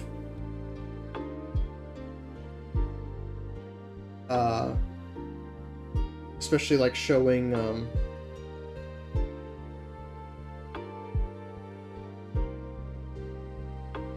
different levels of neck. But in the end, well, in the end, this is what this is what I ended up doing.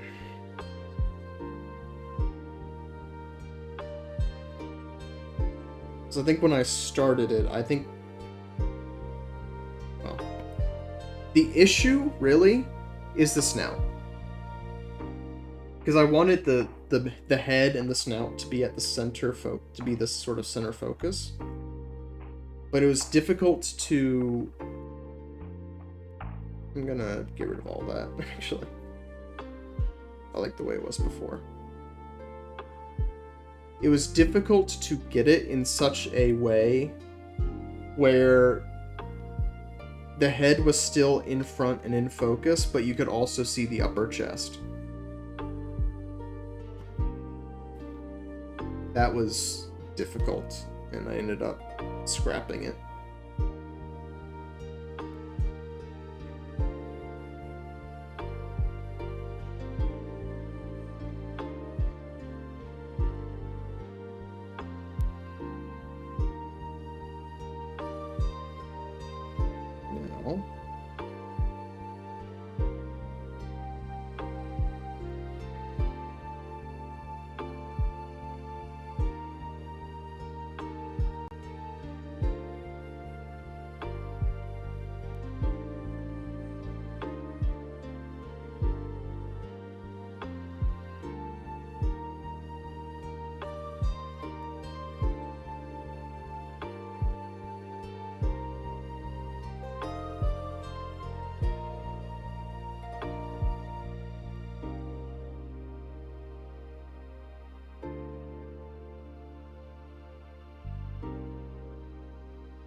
Now, actually, there's less scruff there than I thought there was.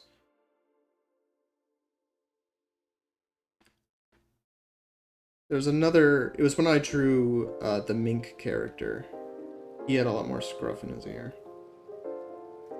This guy actually doesn't have as much as I thought he would. So it's actually more like...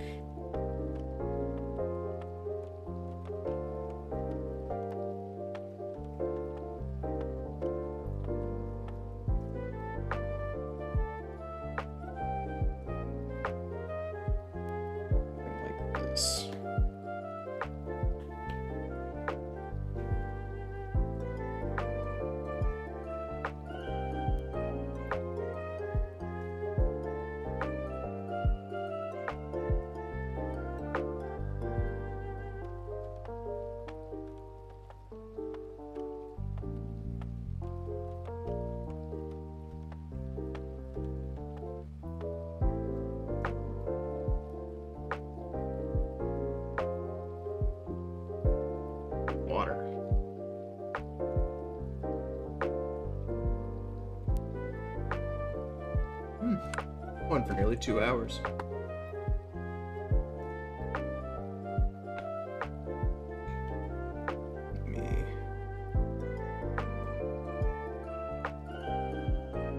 Let's see, is there any...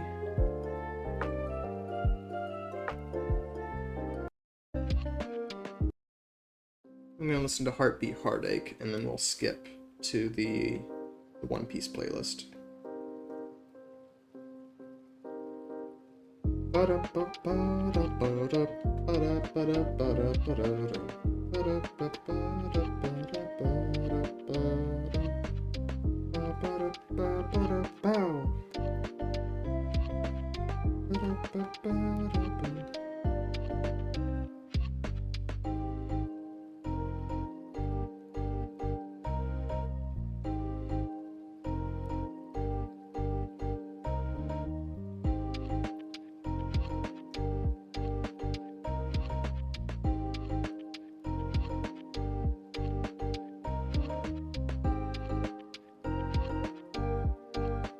To add perspective on that ear will be interesting. Like I said, I might really just have to just mess with the opacity. That might be the solution.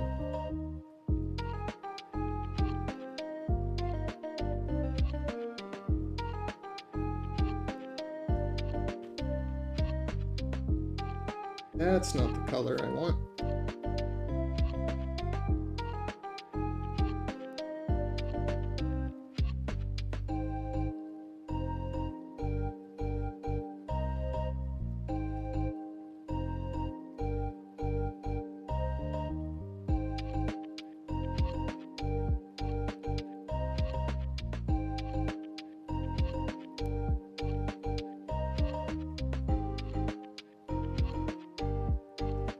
Internally, I understand. It's a perfectly valid thing to do. But...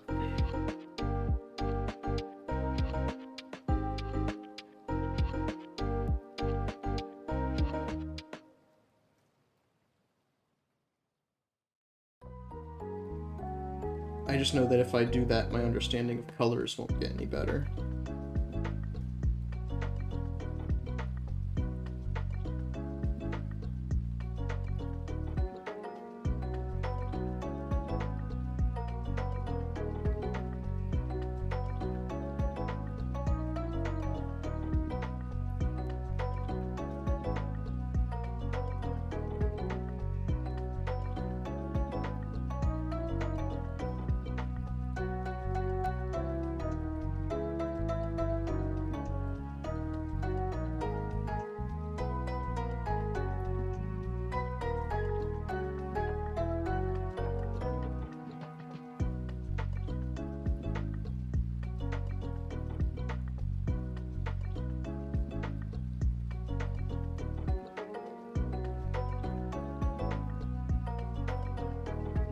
One Piece.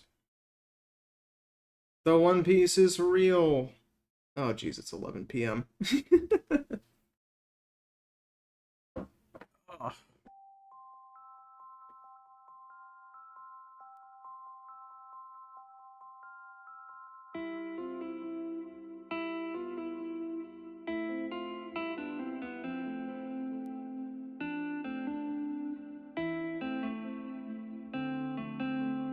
Can we get much higher?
I'm restarting because I wasn't done listening to memories.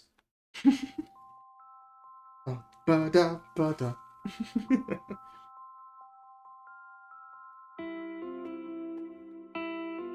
I'm gonna try this. This is gonna be a little more experimental. I'm gonna take this. I'm just gonna boost up the saturation a bit.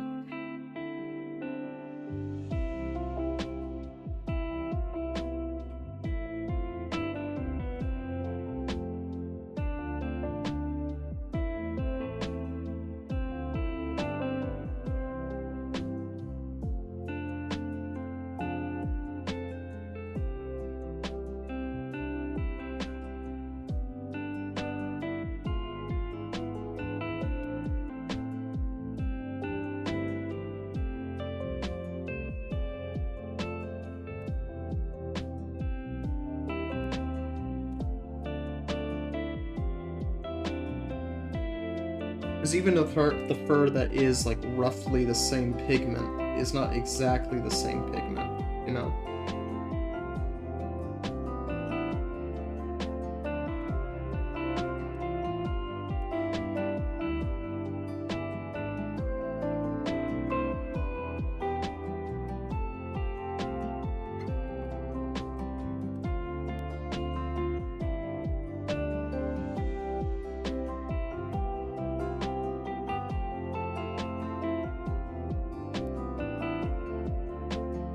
Like it's almost like let's say I dig it. This is definitely the right call. Highlighting some of the contours.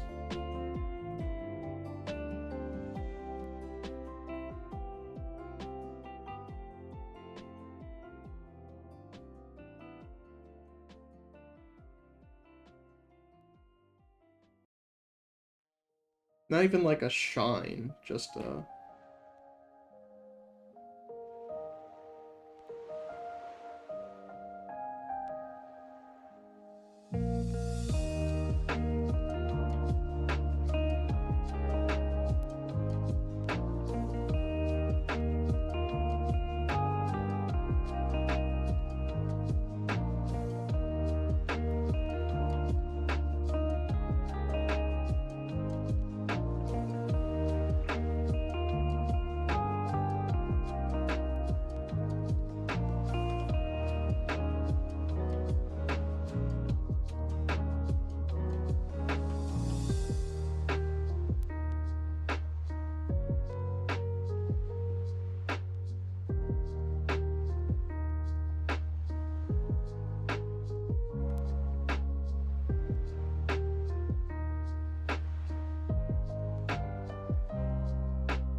things I love about digital art compared to physical is that you can just experiment, you know? You can try something, and if it doesn't work, it's okay. You can just undo it.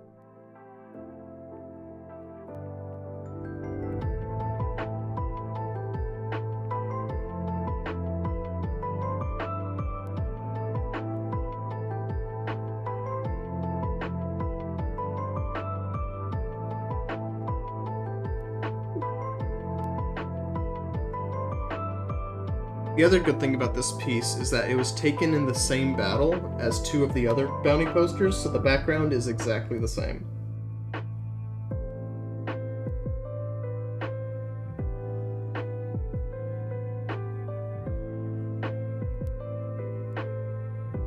So I don't need to worry about background for this one.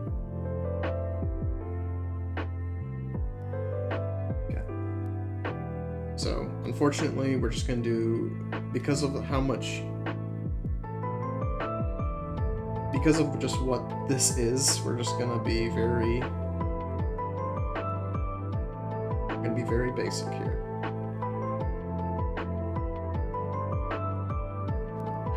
Darkness, reduced opacity.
Oh, I just realized now I haven't touched the nose.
While I don't hate what that looked like, I don't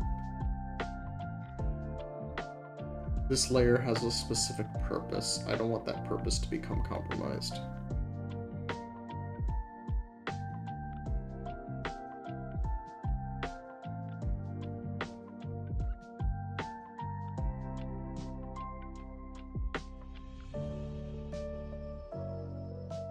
We can use other layers to communicate that. This layer should be used specifically for shading. Okay.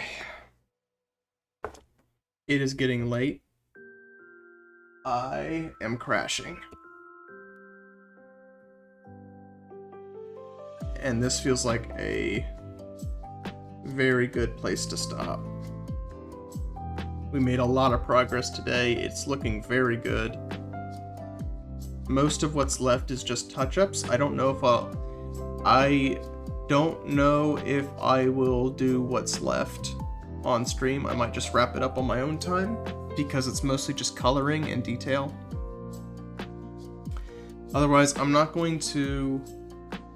still kind of in a recovery mode, so I'm not going to advertise any streams this week. Doesn't mean I won't be streaming this week, but streams will be off the cuff. Streams will be off the cuff this week. So, I do want to get back to streaming Assassin's Creed. I look forward to getting back to that. I don't have any other plans. Fortnite could still be on the table.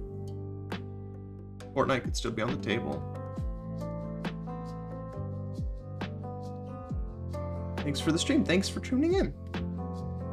I think the only other thing I can definitively advertise, as in yes, this is happening, is just shorts. I finished editing shorts today for all of the streams we did, the Assassin's Creed stream, the Battlefront streams, and the LEGO streams in particular. All of those are done. And so, lately I've been uploading streams every other day. I did 30 clips. So if I continue that, if I continued posting them every other day, I'd have clips for the next 2 months. Hopefully I'll be streaming frequently enough that it won't come to that, but those will still be coming out every other day. And I still have people were asking about D&D stuff earlier. I still have a bunch of clips. I have like 10 clips still from the D&D stream a few months ago. Those clips have been done for a long time. They're still coming out. So subscribe to YouTube or follow on Instagram for that. Otherwise, I'm going to try to keep things as regular as I can. Work is weird right now. I'm not going to get too much into it. Hopefully I'll be getting more hours soon, but I don't have a lot of hours right now, so that means I technically have time to stream. It'll just be a matter of energy. So I can't make any promises for the near future, but hopefully things will be more, because like I said, I'll be busy this weekend, and I'll also be busy next weekend too, but I should still be available during the week. For the moment, I think I'm mostly just evaluating. Just kind of evaluating. Seeing where I am and what I want to do next. Since I've effectively been off for 2 months. Effectively. I streamed 25 days ago, and before that burst of streams, my stream before that was 25 days. So it's kind of a time for me to take a step back and consider what I want my content stream to look like for a while, since expectations have kind of been reset. I'm not planning any major changes. I'm mostly just thinking about some of the video essays I've wanted to do and maybe some other kinds of content. I still have my finger on the pulse for D&D's content, but also if I get bigger into art, then that could create some interesting content streams there. I'm just unsure. I'm unsure. But I'll be thinking about that over the next little while. The degree to which things will be more video game focused, art focused, literature focused.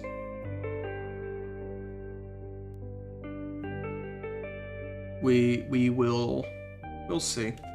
Like I said, I'm not planning any drastic changes. More just thinking about focus, what I want the focus to be and what I want it to look like. That was a dramatic change in music.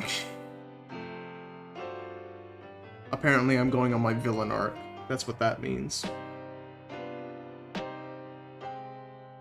But that'll be it for today. It doesn't look like any of my friends are streaming right now, which makes sense because it's 11 p.m.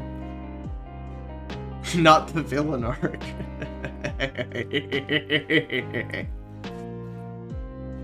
Yes! No. No, well, we'll see what the future has in store, because I have no idea. I have no flipping idea at all.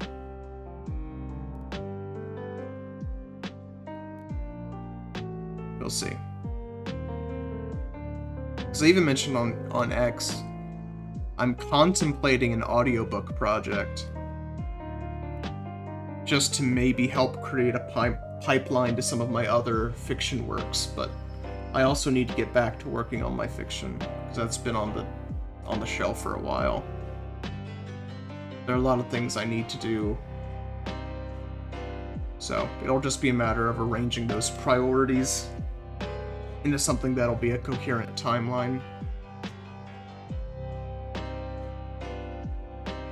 I know I mentioned earlier, it's just a matter of trying to find the right horse to bet on, because it's never obvious which creative projects are a smart investment and which aren't. It's always a gamble. So, I'll be trying to figure that out.